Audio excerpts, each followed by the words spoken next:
Welcome dear rockets. कैसे हैं आप सभी दोस्तों। आज की मूवी टाइम ट्रेवल पर बेस्ड होने वाली है। हमें टाइम ट्रेवल मूवी बहुत पसंद आती है, लेकिन समझने में काफी मुश्किल होता है। अगर आपने हाल ही में रिलीज हुई कडो लेक मूवी देखी होगी जो कि टाइम ट्रेवल पर बेस्ड है, तो आप में से कई सारे लोग ऐसे होंगे जिन्हें वो मूवी समझने में बहुत परेशानी हुई होगी। लेकिन अब चिंता करने की जरूरत ही नहीं है। हम इस वीडियो में उस मूवी को अपने तरीके से बहुत बढ़िया एक्सप्लेन करेंगे। बस आपको एक ही चीज करनी है, हर चीज को बड़ी बारीकी से देखना है, बहुत ही बारीकी से।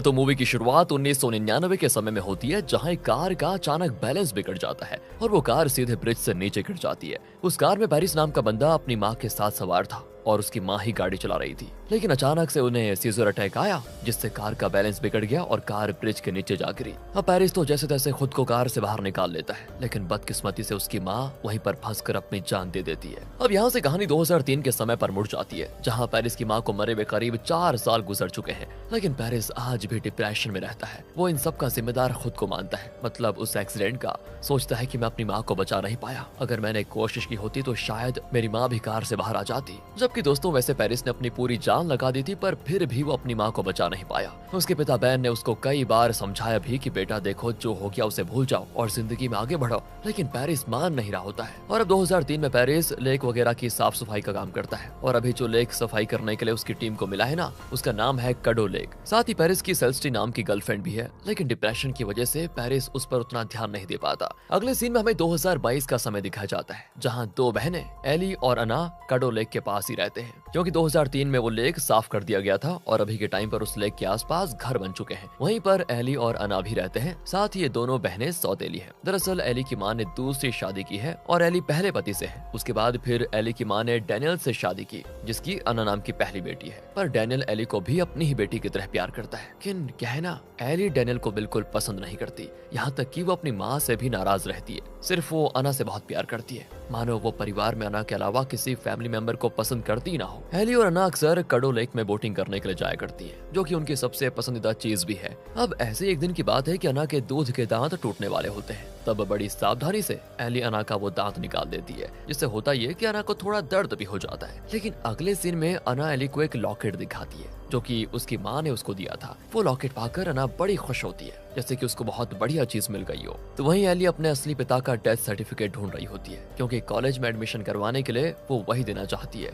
ना कि वो डैनियल की आइडेंटिटी को देना चाहती है। उसे डैनियल पसंद नहीं है ना, इसलिए वो अपने मरे हुए पापा के कागज देना चाहती है। लेकिन दोस्तों डैनियल उसको अपनी बेटी की तरह ही मानता है, ये भी याद रखना। अब जब इस सारी चीज के बारे में एली की माँ को पता चलता है, तो वो बड़ी गुस्सा होती है कि ये इस तरह क्यों कर रही है। जब डैनियल जिंदा है, डैनियल की आइडेंटिटी क्यों नहीं दे देती वहाँ पर। और एली पर चिल्लाते हुए कहती है कि आखिर तुम ये कर क्यों रही हो बेटा, क्या तुम्हें दिखाई नहीं देता कि ये परिवार तुम्हें कितना प्यार करता है और तुम्हें एक्सेप्ट करना चाहता है, पर तुम हो कि हमसे दूर जाती जा रही हो। अब ये सुनकर एली को भी बड़ा गुस्सा आ जाता है और गुस्से में वो चुपचाप घर से चली जाती है, ताकि उसे परिवार की शक्ल ही ना देखनी पड़े। अब वहाँ से एली अपने दोस्त के घर पर आती है, ताकि कुछ दिन यहाँ पर गुजार पाए। लेकिन अगले दिन जब वो सोकर उठती है, तब उसे उसकी माँ का फोन आता है, जो कि उसको एक बुरी खबर सुनाती है कि बेटा अना कहीं पर गायब हो गई है। हमने हर तरफ उसको ढूंढ लिया है, लेकिन वो कहीं नहीं मिली। वो तो कह के गई थी कि तुम्हारे साथ जा रही है, ताकि तुम्हारे दोस्तों के साथ वहाँ पर रात गुजार पाए। लेकिन एली कहती, मम्मी पागल हो गई हो क्या, मैं क्यों अना को यहाँ पर लेकर आऊंगी, मैं अभी घर पर आ रही हूँ, शायद अना अपने किसी दोस्त के घर पर चली गई होगी। एली तुरंत घर आ जाती है, जहाँ सभी अना को लेकर बड़ी टेंशन में होते हैं। तब एली को पता चलता है कि जिस बोट से वो यहाँ पर आई थी, वो बोट अचानक कहीं गायब हो चुकी है।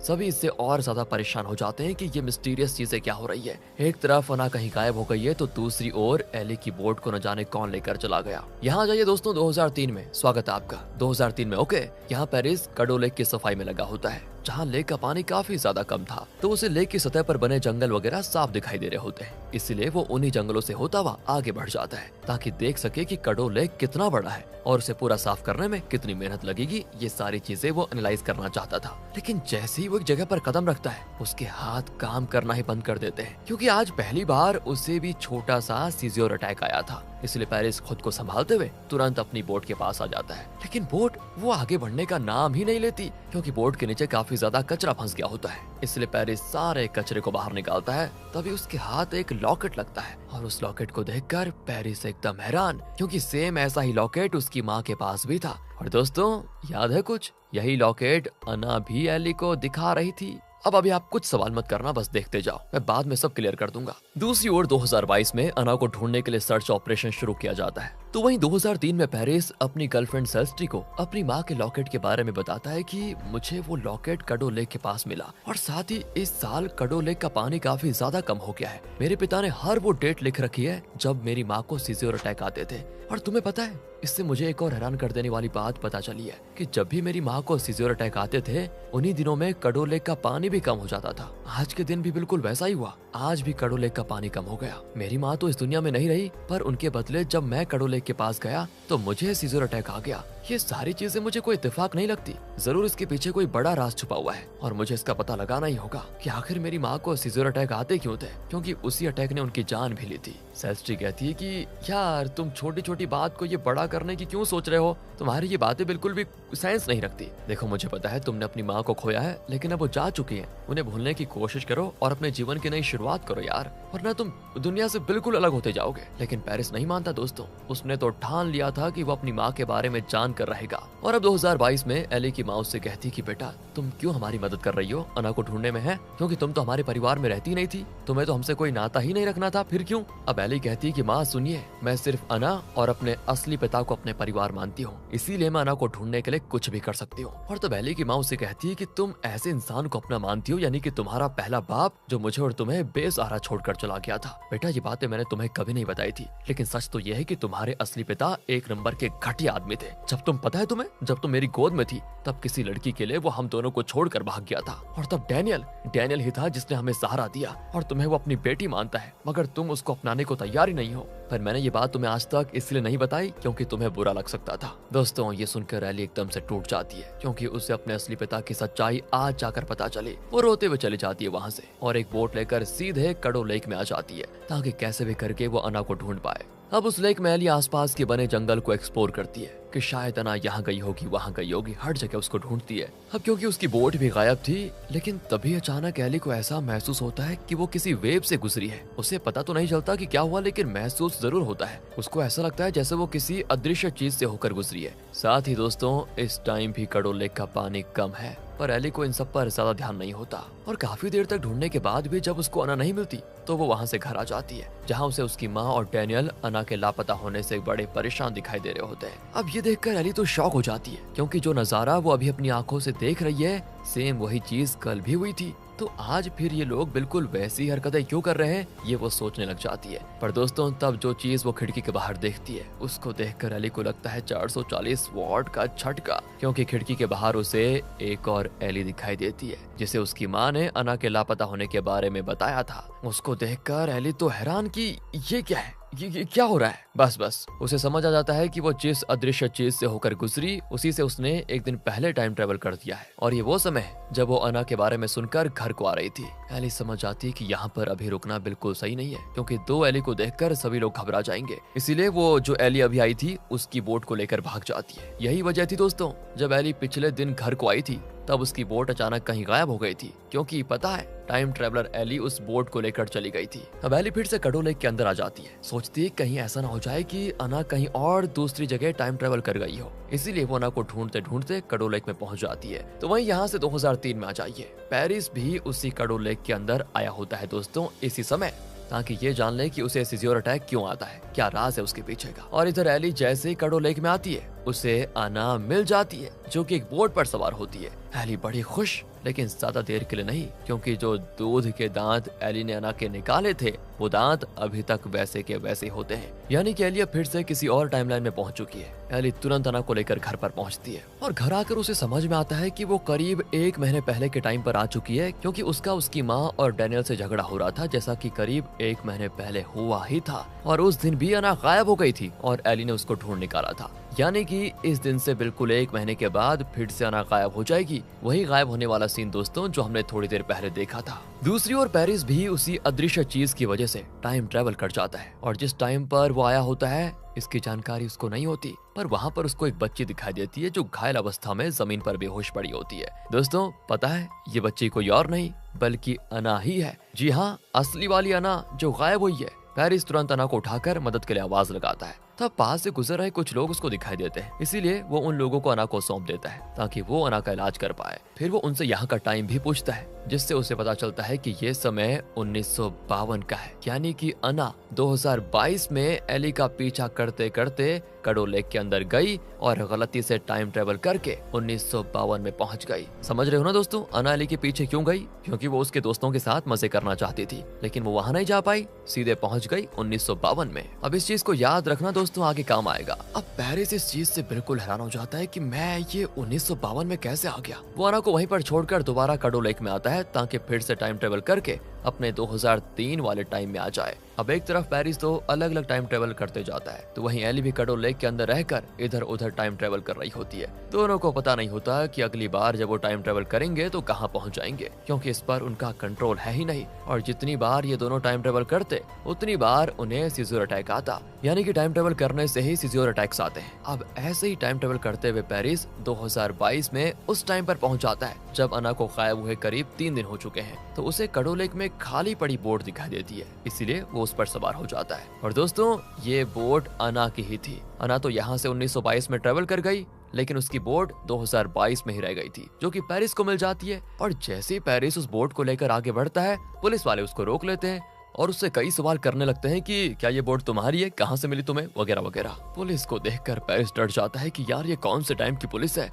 और अभी तो वो पुलिस के चक्कर में फंसना नहीं चाहता, वरना वो पूछताछ के लिए गया और कडो लेक में वापस नहीं आ पाया, बस तो वो 2003 के टाइम पर कभी नहीं पहुंच पाएगा। इसीलिए वो दोबारा टाइम ट्रेवल करने के लिए वहां से भागना शुरू कर देता है। पर पुलिस वाले उसके पीछे पड़ जाते हैं, क्योंकि वो अब अना को ढूंढ रहे थे दोस्तों, और पेरिस अना की बोट को लेकर ही भाग रहा था। तो उनको शक होता है कि कहीं इसने अना के साथ कुछ कर तो नहीं दिया। भागते हुए पेरिस की बोट का एक्सीडेंट हो जाता है, जिसमें वो तो बच जाता है, लेकिन पुलिस उसे पकड़कर हॉस्पिटल लेकर आ जाती है ताकि पहले उसकी चोटों का इलाज कर पाए, उसके बाद उससे पूछताछ कर पाए। अब दूसरी ओर एली जब टाइम ट्रेवल करती है तो वो सीधे 2005 के टाइम पर पहुंच जाती है। वहां आने के बाद एक सुपरमार्केट के बाहर खाली वैन के ऊपर जैसे ही उसकी नजर पड़ती है, वो दंग रह जाती है, क्योंकि उसमें अना का ही लॉकेट लगा हुआ होता है। वो वैन के अंदर घुसकर उस लॉकेट को निकाल लेती है, लेकिन जब वो ये काम करती है तभी वहां पर पेरिस की गर्लफ्रेंड सेल्स्टी आ जाती है, क्योंकि ये उसकी वैन है। दोस्तों, आपको याद होगा ना, सेल्स्टी 2003 में पेरिस की गर्लफ्रेंड थी, याद है ना।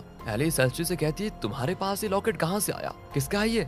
सेल्स्टी बताती है ये मेरे बॉयफ्रेंड पेरिस की माँ अना का है। पेरिस की माँ अना का? ये क्या कह रही है? लेकिन रुकिए दोस्तों, अब आगे ये कहती है कि पेरिस 2003 में लापता हो गया था और वो मुझे छोड़कर चला गया। अब सेल्स्टी को तो लगता है कि पेरिस एली के लिए ही इस लॉकेट को छोड़कर गया है, तभी तो एली इस लॉकेट के बारे में पूछ रही है, क्योंकि इस लॉकेट के बारे में तो सिर्फ पेरिस ही जानता था। सेल्स्टी बताती है कि अगर पेरिस ने तुम्हारे लिए मुझे छोड़ा है ना, तो बस उससे इतना कह देना कि वो कभी मेरे पास दोबारा ना आए। मैं हमारी बच्ची एली का अकेले ख्याल रख सकती हूँ। दोस्तों रुकिए, थोड़ा सा पॉज करिए वीडियो। ये सुनकर एली के पैरों तले जमीन खिसक जाती है और आपके भी खिसक गई होगी, क्योंकि ये बच्ची तो वो खुद है। अब मैं आपको बताता हूँ क्या हुआ। एली की माँ, जिसे हमने शुरुआत में देखा था, वो कोई और नहीं बल्कि सेल्स्टी ही थी, और उसने एली को बताया था, आपको याद होगा, कि बेटा तुम्हारा असली पिता किसी दूसरी लड़की के लिए हमें छोड़कर चला गया। दोस्तों, आपको बताऊं, वो एली को ही दूसरी लड़की कह रही है, क्योंकि जब उसने अभी 2005 के टाइम पर अपने सामने बड़ी एली को देखा तो उसे नहीं पता कि ये एली कौन है। वो उसे कोई दूसरी लड़की समझती है, सोचती है कि शायद इसके साथ ही पेरिस भाग गया है, लेकिन इसी टाइम उसके गोद में भी एली है जो छोटी बच्ची है अभी। समझ रहे हो ना दोस्तों आप? और जो उसके सामने खड़ी है वो कोई दूसरी लड़की है उसकी नजर से। इसका मतलब ये हुआ कि एली का असली पिता कोई और नहीं बल्कि पेरिस ही है, और पेरिस और सेल्स्टी की बेटी एली है। वाह वाह, क्या बात हो गई। और जब 2022 में एली की माँ ने उससे कहा था, यानी कि सेल्स्टी ने उससे कहा था कि बेटा तुम्हारा पापा हमें छोड़कर चला गया, पहला वाला, तो वो पेरिस के बारे में बात कर रही है। पर पेरिस उन्हें छोड़कर भागा ये इन्हें पता है, पर वो असली में भागा नहीं, बल्कि वो तो बेचारा 2003 में टाइम ट्रेवल करके 2022 में पहुंच गया था, और सेल्स्टी ने उसको धोखेबाज समझ लिया। और मुझे पता है आप में से कई लोग ऐसे होंगे जिनको ये चीज समझ में नहीं आई होगी, इसलिए मैं लास्ट में पूरी मूवी शॉर्ट में आपको रिकैप कर दूंगा ताकि आप अच्छे से समझ जाएं। अब दूसरी ओर पेरिस 2022 में हॉस्पिटल के अंदर होता है, जहां पुलिस वाले उससे पूछताछ कर रहे होते हैं, लेकिन पेरिस टीवी पर चल रही न्यूज को देखकर परेशान होता है। उसमें बताया जाता है कि तूफान आने वाला है, जिससे डैम खोला जाएगा और डैम का सारा पानी कडो लेक में छोड़ा जाएगा। पेरिस को पता है दोस्तों कि कडो लेक में टाइम ट्रेवल सिर्फ पानी कम रहे तभी किया जा सकता है, इसलिए डैम खुलने से पहले उसे कडो लेक में वापस जाना होगा, वरना वो यहीं फंस कर रह जाएगा। लेकिन प्रॉब्लम तो अब ये है कि उसे पुलिस वाले छोड़ने को तैयार ही नहीं होते। अब इधर एली के पास आ जाइए 2005 में। यहाँ पर जब लॉकेट की बात हो रही थी तो सेल्सी ने कहा था कि वो लॉकेट मेरे बॉयफ्रेंड पेरिस की माँ अना का है। तो अब ये सुनकर एली उसके बारे में जानकारी निकालने लग जाती है, क्योंकि उसे डर होता है कि ये उसकी बहन अना न निकल जाए, क्योंकि यही लॉकेट अना के पास भी था। और तब उसे इंटरनेट पर 55 साल की अना लैंग नाम की महिला के बारे में पता चलता है, जिसकी ब्रिज से नीचे गिरने की वजह से जान चली गई थी। और ये अना लैंग पेरिस की माँ थी जो 1999 में मर गई थी, जो हमने दोस्तों मूवी की शुरुआत में देखा भी था। अना लैंग का पूरा नाम अना बर्नेट होता है, जो बाद में बेन लैंग नाम के आदमी से शादी करने पर बदल कर हो जाता है अना लैंग। और दोस्तों अना का हस्बैंड बेन लैंग पेरिस का ही पिता है, ये तो आपको पता चल गया होगा। अब अना बर्नेट सुनकर एली समझ जाती है कि ये अना उसकी ही बहन है, क्योंकि दोस्तों आपको पता है ना, अना के पिता का नाम डैनियल है और डैनियल की कास्ट क्या है, बर्नेट। अना के पिता का नाम डैनियल बर्नेट है और इसी की वजह से उसका नाम अना बर्नेट हुआ, राइट। फिर एली एक कैलकुलेशन करती है कि अना के रिकॉर्ड के हिसाब से वो 1944 में पैदा हुई और 1999 में 55 साल की एज में मर गई। और जब वो 2022 में गायब हुई थी तब वो 8 साल की थी, यानी कि जब अना ने कडो लेक में टाइम ट्रेवल किया तो वो सीधे 1952 में पहुंच गई होगी। आप इस तरह से समझिए, 1999 में से माइनस करेंगे एज 55 को तो आंसर आएगा 1944। और इसके बाद जब वो गायब हुई थी तब वो 8 साल की थी, तो 1944 में 8 प्लस करेंगे तो आंसर आएगा 1952, यानी कि अना टाइम ट्रेवल करके 1952 में पहुंच गई थी, जो कि हमने पहले देख लिया था। लेकिन वो वहां से कभी रिटर्न आ ही नहीं पाई, इसीलिए उसने 1952 से ही अपनी जिंदगी को जीना शुरू कर दिया। बेन लैंग से शादी की, पेरिस को जन्म दिया और 1999 में हादसे का शिकार होकर मर गई। यानी कि दोस्तों जिस अना को पेरिस ने 1952 में बचाकर लोगों को दे दिया था ताकि वो उसका इलाज कर पाए, तो वो कोई और नहीं बल्कि उसकी ही माँ थी। तो अगर पेरिस ने अना को नहीं बचाया होता तो वो कडो लेक में ही मर जाती, लेकिन उसने अना को बचा लिया। पर बचाने की वजह से 8 साल की अना 1952 में ही फंस कर रह गई। और उसके बाद 1999 तक क्या हुआ वो तो मैंने आपको पहले ही बता दिया। अब आप ये तो नहीं सोच रहे कि पेरिस की माँ अना कैसे हो गई। दोस्तों पेरिस तो यहाँ पर टाइम ट्रेवल करके आया है ना, इसलिए वो तो बड़ा है और अना तो अभी छोटी है। अना जब बड़ी होगी तो शादी करेगी तब पेरिस का जन्म होगा, समझ रहे हो। और इस तरह एली सारा दिमाग लगाकर सारी चीज समझ जाती है कि आखिर जितने लोगों से वो मिली है उनसे उसका क्या रिश्ता है। तो अना जो कि उसकी बहन थी अब वो उसकी दादी है, क्योंकि उसके पिता पेरिस है तो पेरिस की माँ अना यानी कि उसकी दादी हुई ना। और जिस सौतेले पिता डैनियल से वो नफरत करती है, ओ माय गॉड, वो उसके परदादाजी हैं। मतलब कि दादी के पिता तो परदादा ही हुए ना। बड़ा ही घुमा देने वाला कॉन्सेप्ट है दोस्तों, लेकिन अगर आप एक बार फिर से वीडियो को रिपीट करके सुनेंगे आपको सब समझ में आ जाएगा। दूसरी ओर पेरिस 2022 में हॉस्पिटल से भागने की कोशिश करता है ताकि जल्द से जल्द कडो लेक तक पहुंच जाए। तभी उसकी नजर टीवी पर पड़ती है जहां अना बर्नेट के लापता होने की खबर चलती है। पेरिस देखकर दंग रह जाता है कि अरे ये तो वही लड़की है जिसे मैंने 1952 में कुछ लोगों को सौंप दिया था। तब उस लड़की का नाम अना बर्नेट सुनकर उसके होश उड़ जाते हैं। उसे यकीन ही नहीं हो रहा होता है कि वो क्या सुन रहा है। मतलब कि जिस बच्ची को उसने 1952 में बचाया वो उसकी ही माँ थी, क्योंकि उसकी माँ का नाम भी अना बर्नेट था। पेरिस ये जानकर एकदम हैरान। अब हॉस्पिटल से भागते हुए उसे उसके पिता बेन दिखाई देते हैं, जो कि एडमिट थे, क्योंकि 2022 में उनकी तबीयत खराब हो गई थी, इसलिए उन्हें एडमिट किया गया था। हाँ दोस्तों, उसके पिता बेन जिंदा थे, मतलब वो तो चल रहे हैं ना अपनी टाइमलाइन में, उनकी उम्र बढ़ रही है। पेरिस अपने पिता से कहता है कि पापा मुझे सब समझ में आ गया। जिस चीज का पछतावा लेकर मैं घूम रहा था कि मैं अपनी माँ को नहीं बचा सका, मुझे अब समझ में आ चुका है कि मैंने बचपन में ही उनको बचा लिया था। अगर उस समय मैं उन्हें नहीं बचा पाता तो मेरा अस्तित्व ही खत्म हो जाता, इसलिए मेरा रिग्रेट अब खत्म हो चुका है। पापा मैं आपसे मिलने आ रहा हूँ 2003 में, हम वहाँ पर एक खुशहाल जिंदगी गुजारेंगे। लेकिन तभी वहाँ पर पुलिस वाले आ जाते हैं। उनसे भागते हुए पेरिस एक कपल की गाड़ी चुरा लेता है और वहाँ से भागने की कोशिश करता है। और वो कपल कोई और नहीं बल्कि सेल्स्टी और डैनियल होते हैं। सेल्स्टी पता है ना कौन, पेरिस की पहली गर्लफ्रेंड, एली की माँ, है ना दोस्तों। लेकिन यहाँ सेल्स्टी पेरिस को देखकर हैरान हो जाती है। वो ढंग से पहचान तो नहीं पाती, लेकिन उसे हल्का हल्का याद आता है कि ऐसी शक्ल के बंदे को मैंने कहीं देखा है, क्योंकि उसके हिसाब से पेरिस उसे 2003 में छोड़कर चला गया था और अभी तो ये 2022 का टाइम है, तो इसीलिए वो ज्यादा कंफ्यूजन में होती है। तो वह पेरिस कार की मदद से कडो लेक की तरफ भागता है, लेकिन ब्रिज पर आते ही पुलिस वाले उसको घेर लेते हैं। कडो लेक नीचे होता है, इसलिए ब्रिज से नीचे कूदकर वो चला जाता है, पर इससे पहले कि वो अपने समय में पहुंचता डैम खुल जाता है, जिसकी वजह से पूरा कडो लेक पानी से लबालब भर जाता है और यही पानी बेचारे पेरिस को बहाते हुए एक पत्थर से टकरा देता है, जिससे बेचारे की वहीं पर जान चली जाती है। यही वजह थी दोस्तों कि पेरिस सेल्स्ट्री के पास दोबारा नहीं आ पाया। कब नहीं आ पाया? 2003 में, क्योंकि वहां से टाइम ट्रेवल करके वो 2022 में आ गया था और अभी यहाँ लेक में मर गया। मतलब वो 2022 में मर गया था, इसीलिए वो वापस 2003 में जा नहीं पाया। और तब वहां पर सेल्स्ट्री को लगा कि उसने मुझे छोड़ दिया। किसके लिए?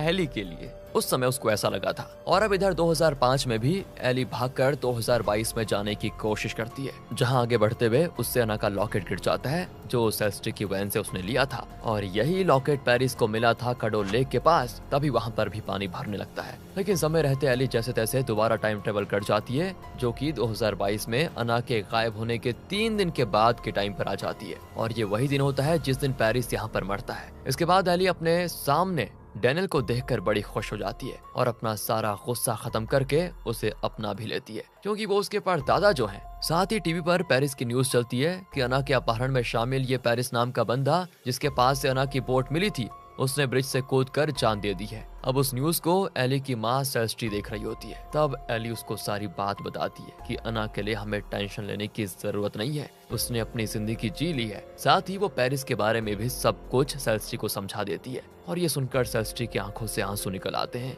कि वो पेरिस को कितना गलत समझती थी। इसके बाद डैनियल, सेल्स्ट्री और एली का परिवार हंसी खुशी एक साथ रहने लग जाता है। इसी मिक्स फीलिंग के साथ दोस्तों ये मूवी खत्म हो जाती है। रोकिए जरा, मेरे ख्याल से अगर आप टाइम ट्रेवल मूवीज पसंद करते होंगे तो आपको आसानी से ये मूवी समझ में आ गई होगी, लेकिन बाकियों के लिए मैं शॉर्ट में बता देता हूँ। सुनिए, अना 2022 से 1952 में चली गई जब वो 8 साल की थी। वहाँ से वो वापस आ नहीं सकी, इसलिए उसने अपना जीवन वहीं पर गुजारना शुरू कर दिया। बेन नाम के आदमी से शादी की, पेरिस नाम के लड़के को जन्म दिया और 1999 में मर गई। पेरिस जो अपनी माँ की मौत से परेशान था, उसने मौत के कारण को जानने की कोशिश की और यही कोशिश उसे 1952 में लेकर चली गई टाइम ट्रेवल के द्वारा, जहां उसने अपनी ही माँ अना को बचाया, क्योंकि आगे चलकर वही उसको जन्म देने वाली थी। अब पेरिस के टाइम ट्रेवल करने से पहले सेल्स्ट्री नाम की गर्लफ्रेंड थी उसकी, लेकिन टाइम ट्रेवल करने पर पेरिस 2022 में फंस कर रह गया और वहीं पर उसकी जान चली गई। तब 2003 में सेल्स्ट्री को लगा कि पेरिस उसको छोड़कर चला गया और इसीलिए उसने अपनी और पेरिस की बेटी एली को संभाला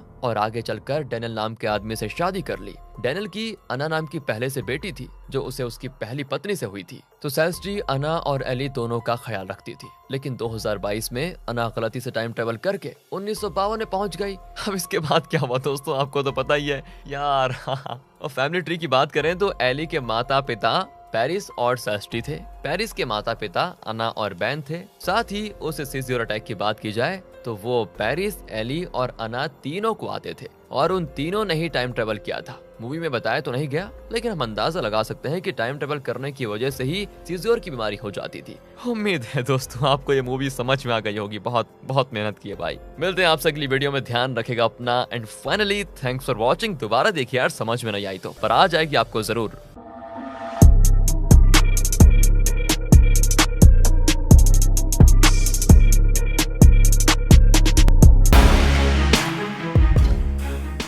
Hey everyone, today we're diving into Chevrolet's latest throwback, the 2025 Chevrolet Bel Air Hits.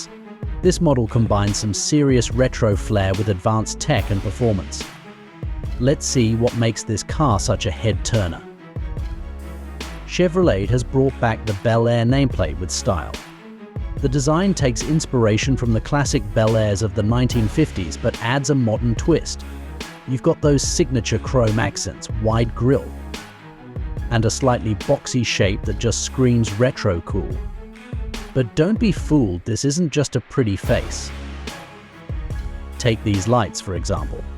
They're full LED with a sleek, modern look. The headlights have a dual strip design that gives the car an iconic look at night, while the tail lights pay homage to the old school models with a vertical fin style. It's retro, but it's fresh. Inside, Chevrolet has gone all out. You've got a mix of vintage-inspired details, like the horizontal dashboard layout, combined with futuristic tech. Check out this massive 15-inch infotainment screen that wraps around the driver's view. It's fully touch-sensitive and integrates smoothly with Apple CarPlay and Android Auto. There's a lot of functionality here. You can adjust climate settings, access driving modes, and even get real-time performance stats. The instrument cluster is all digital, too, giving you a customizable display with everything you need for the road. Chevy's also made sure the interior feels premium. The seats come in a mix of leather and suede, with stitching that matches the car's exterior accents. And for those who love customization, there are color options that let you go subtle or vibrant, depending on your style. Alright, let's talk performance, because the Bel Air Hits isn't just about looks. Under the hood, you've got a choice of two engines, a 2.0-liter turbocharged 4-cylinder with 270 horsepower, or, for those who want more punch, a 3.0-liter V6 pushing out 350 horsepower.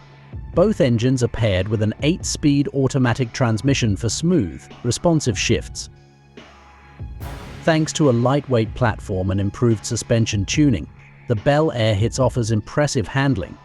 It's agile and fun to drive on twisty roads, but also comfortable for your daily commute.